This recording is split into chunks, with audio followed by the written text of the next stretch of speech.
Hi there, I'm Jake. Welcome to the Blind Eternities Tavern. Magic the Gathering is a game with a lot of different ways to play. And no matter what format you play, your deck does not exist in a vacuum. When we play competitively, our deck has a sideboard, an extra set of cards that we can swap in and out to account for that, to make the games more interesting. It's my belief that no matter how you build your deck or what it's built for, everything from competitive to casual, commander to vintage, your deck should have a sideboard. So pull up a chair, have a seat at the table, and whether you're a button mash hack and slash controller bash or a meeple moving mastermind of maps, mats, and minis, if you ruffle at the awful ruffle shuffle scuffle, or if you're a click clack pick attack number ball luck set, we're all here for the same reason. I'm Jake. Let's talk games.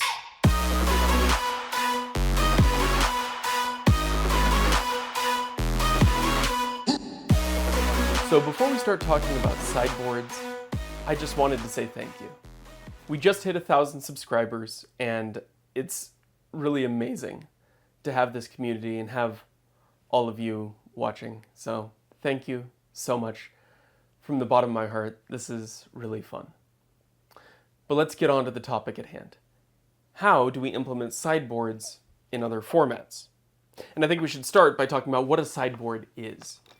So I have my Legacy Elf deck here. When we build a competitive Magic deck, the convention is that a constructed deck will be 60 cards.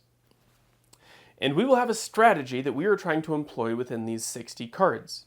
Now, depending on where we play, we could be facing a wide variety of different opponents. And so in competitive Magic, you play every match as a best of 3. You have to win 2 games before your opponent wins 2 games. And between those games, you can swap in and out a few cards from your sideboard. A sideboard in competitive Magic is 15 cards, so a quarter of your total deck. Potentially, you could use this to completely change what your deck does. More often than not, though, it's cards that specifically target things your opponent is trying to do. Exiling graveyards, killing small creatures, stopping them from drawing cards, things like that. Transformational sideboards are a little less common, but something that I really enjoy. When you sideboard in the full 15 cards and take out 15 more, and really throw your opponent off by playing almost a completely different type of deck. And that can be done with any strategy with a wide overlap in cards. But why don't we see this in casual Magic? Why is it assumed that if you're playing casual Magic, you just have 60 cards and you get what you get? Because sometimes you'll run up against an opponent and no matter how many games you play, you can't win. Or they can't win, and that's not fun either. Having the ability to swap things out and make the matches interesting is one of the really important cornerstones of playing Magic. But I think for discussing casual Magic, we're going to abstract this one step further, and we're going to talk about including sideboards in Commander, a completely different format that expressly does not have cards outside the game, which is typically how cards inside the game refer to sideboards. So if we're playing Commander, how do we build a sideboard? And what should it be used for? Because obviously we're not going to play best 2 out of 3 on our Commander games. I think one of the aspects of sideboards that tends to be missed is that this doesn't have to be to make your deck stronger against your opponent. You can make a sideboard that actually makes your deck weaker against your opponent. Or you can make a sideboard that changes the colors of your deck. In casual Magic, a sideboard doesn't have to be 15 cards. So in Commander, if we're going to build a sideboard, how big should it be? What should it do? And what are we trying to accomplish? One of the things that I hear called for all the time when you are playing Commander is to have a Rule 0 conversation about the power levels of your decks and what they are trying to do. And I think it's reasonable advice, but the reality is, if I show up to a commander night and I bring my commander deck, and we sit down to have that rule zero conversation, and I say, well, my deck uses a variety of fast mana and tutors to find a overrun style win condition very quickly and just trample over the board in as short order as I possibly can. And my opponents say, oh, we like to play turn 10 to 12 battle cruiser Magic with sub-precon power level decks. What's the next step? This is what I brought with me. It's the deck I was planning on playing. I guess we can play Archenemy, and you can try to kill me before I kill everyone else.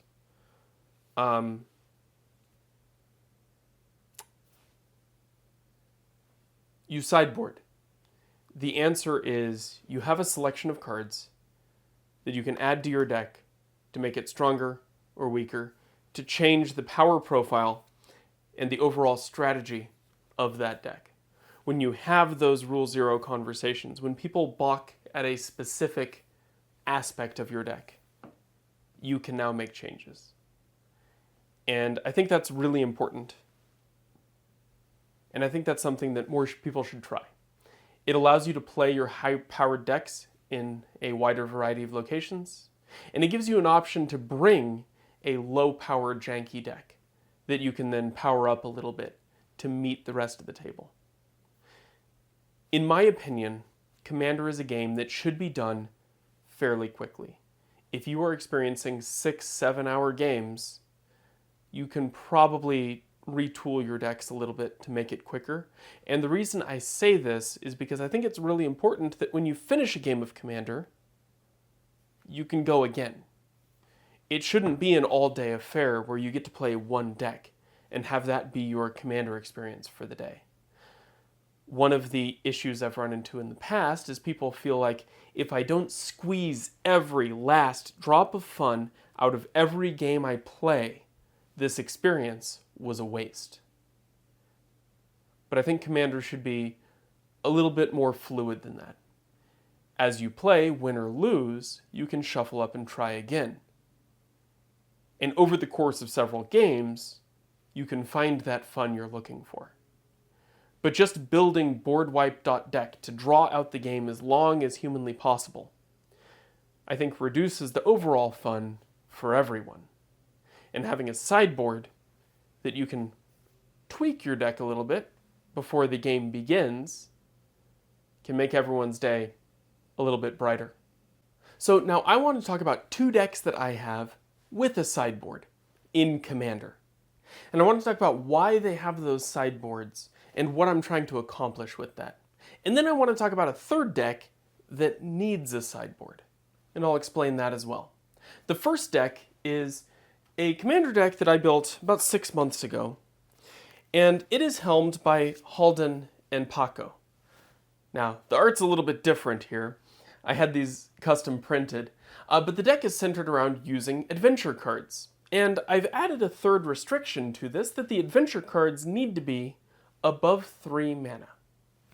Because we are also running Karuga as a companion. There's a cool interaction with Halden that allows you to cast those adventure cards from the exile zone, even with the fetch counter on them and being creatures, because you can cast the non-creature half, exile them again, and then cast the creature half from the adventure mechanic.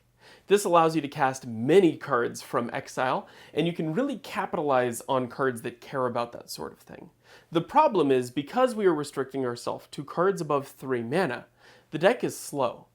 And even though Paco can easily take over the game, and by playing your opponent's cards, you never run out of card advantage, you can run into an issue where you aren't fast enough, you're not competitive enough, and you can't hang at the higher tables.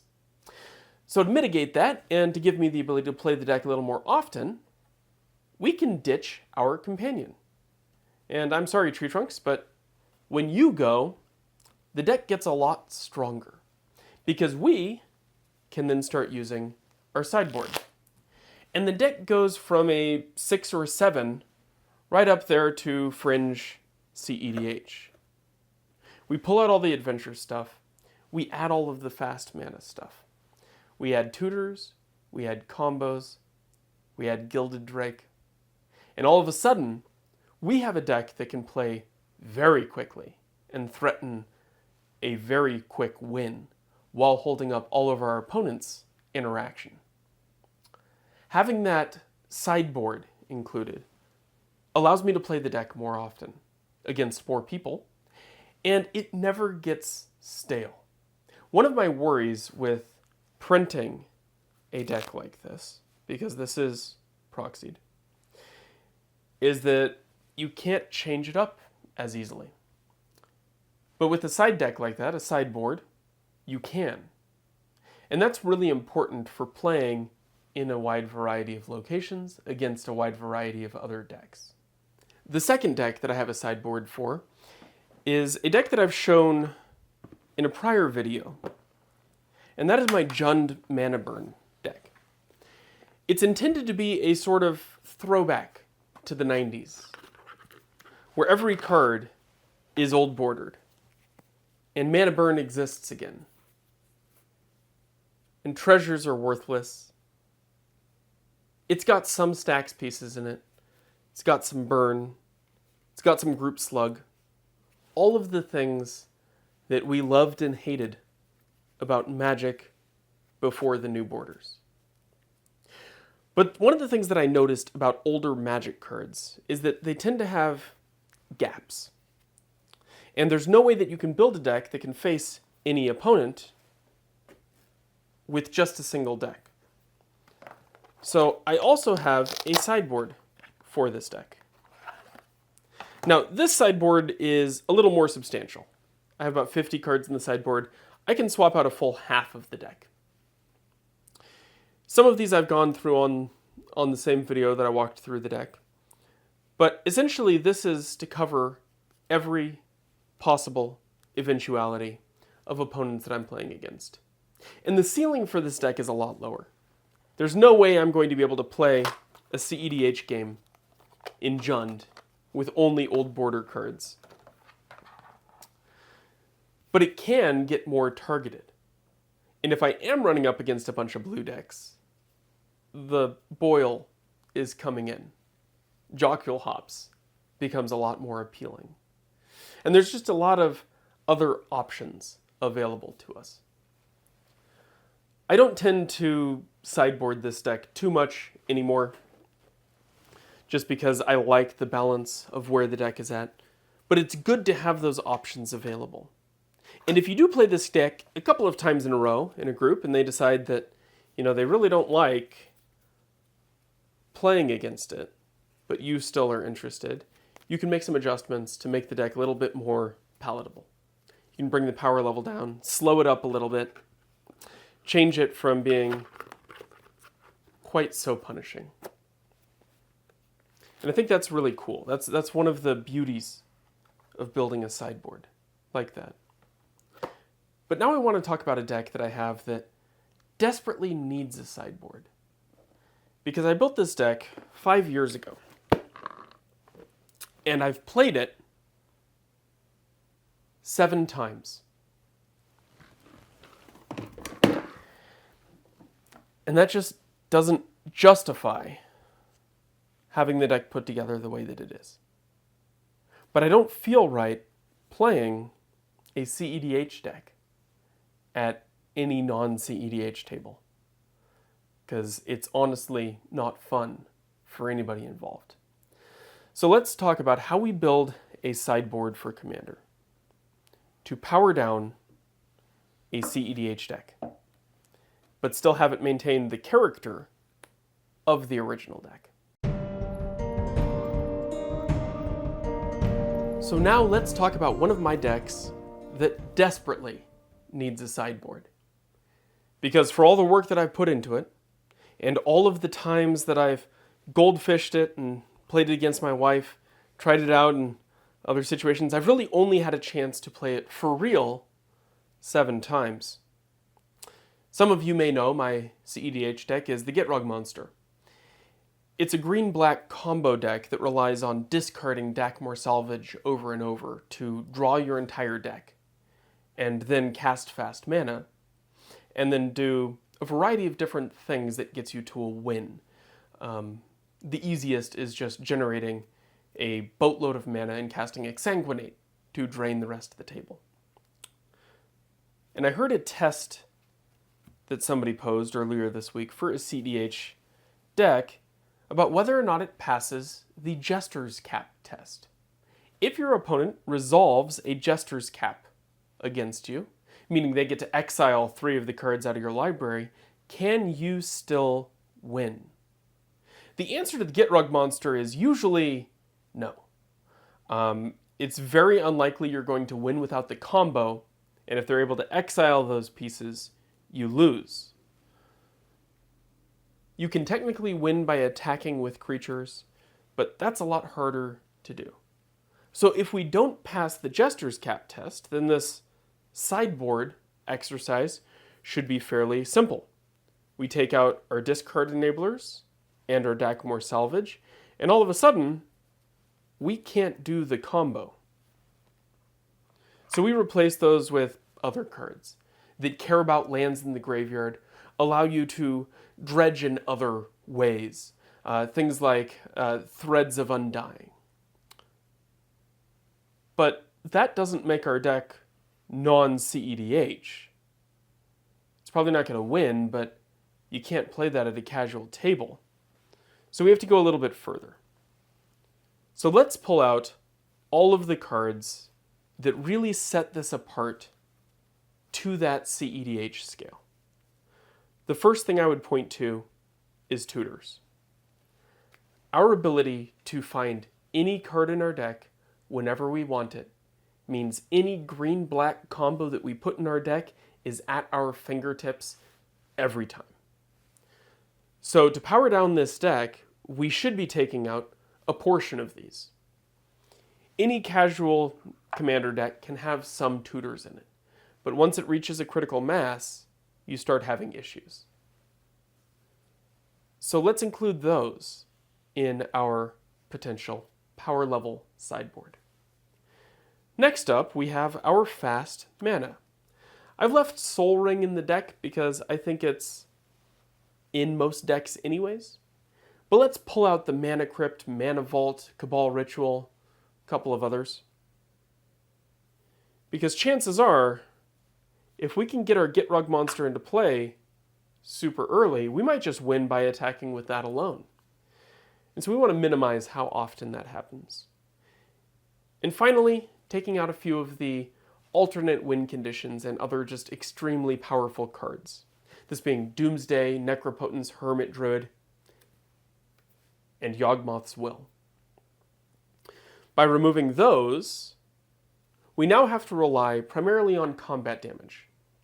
Some notable exclusions from the things that I put in this sideboard, at least at the outset.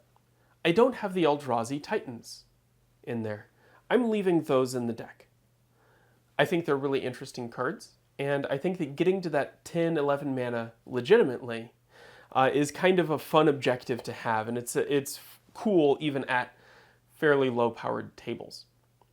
Aside from that, we still have most of our fetch lands, and we still have a Bayou, and we still have an Overgrown Tomb, because the mana base is one of the last things I want to touch in the deck. It's already a very land-heavy deck, and hitting my colors is extremely important. But other than that, we have mana generation from elves, we still have an Exsanguinate, we still have a variety of other ways of drawing cards and generating value on the table.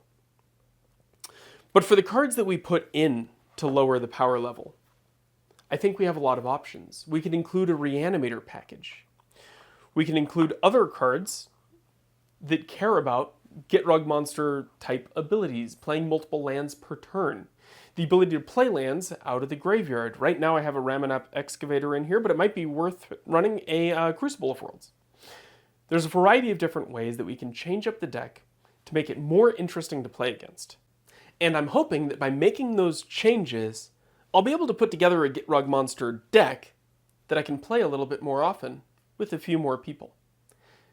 Because I've had a lot of friends that I play Necrobloom against and say I'm intentionally changing the way the Necrobloom plays to not feel like playing with the Gitrog monster. And they said, why? Do you have a Gitrog monster deck? Yeah, I do. I can't really play it against you. But with this, maybe I can. And maybe we can expand the metagame just that much more. Thanks for watching.